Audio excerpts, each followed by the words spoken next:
Hello, everyone. This is Dale Cantrell with Meridianville Homeless Church. I want to bring you a Start Your Day Off Right series video for December the 5th.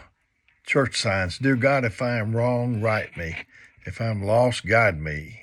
If I start to give up, keep me going. And God forbid if I ever start to forget what you did for me. Renew my mind and soul and heart to your ways. Story, an 87-year-old college student named Rose. The first day of school, our professor introduced himself and challenged us to get to know someone we didn't know already. I stood up to look around when a gentle hand touched my shoulder. I looked around to find a wrinkled little old lady beaming up at me with a smile that lit up her entire being. She said, "Hi, handsome. My name is Rose. I'm 87 years old. Can you give me a hug?" "Why are you in college at such a young, innocent age?" I asked.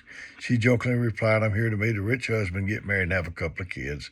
"No, seriously," I asked. I was curious what made her motivated to be taking on a challenge this at her age. "I always dreamed of having a college education. Now I'm getting one," she told me. After class, we walked to the Student Union building and shared a chocolate milkshake. We became instant friends. Every day for the next 3 months, we would leave class together and talk nonstop. I was always mesmerized listening to this time machine as she shared her wisdom and experience with me.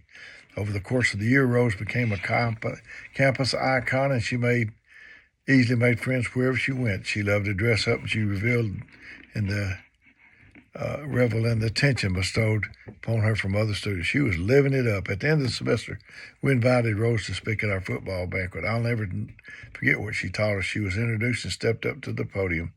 As she began to deliver her prepared speech, she dropped her 3x5 cards on the floor. Frustrated and a little embarrassed, she leaned into the microphone and simply said, "I'm sorry, I'm so jittery, I'll never get my speech back in order. So let me just tell you what I know." As we laughed, she cleared her throat and began, "We do not stop playing because we're old. We grow old because we stop playing. There are only 4 seconds to staying young, being happy, and achieving success. You need to laugh and find humor every day. You've got to have a dream. When you lose your dreams, you're finished. We have so many people walking around who are dead and don't even know it yet. There's a huge difference between growing older and growing up. If you're 19 years old and lay in the bed for 1 full year and you don't do one productive things, you will turn 20 years old. I'm 87 years old and stay in the bed for a year and never do anything. I'll be 88. Anybody can grow older. That doesn't take any talent or ability. The idea is to grow up always finding opportunity and change. Have no regrets. The elderly usually do not have regrets for what we did, but rather for the things we did not do. The only people who fear death are those with regrets." She concluded her speech by courageously singing "The Rose." She challenged each one of us to study the lyrics and live by them in our daily lives. At year's end, Rose finished with a college degree she has begun all those years ago.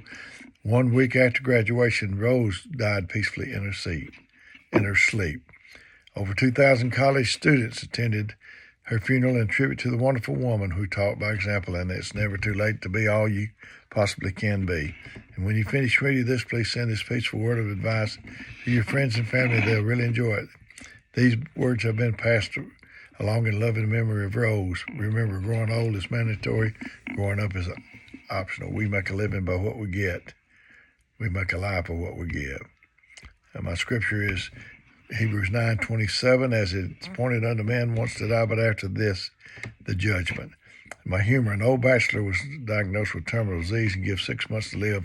The doctor advised, "I recommend you marry a woman with 6 kids, move to Oklahoma, buy 100 hogs to raise." The patient asked, "Doc, will that make me happy and live longer?"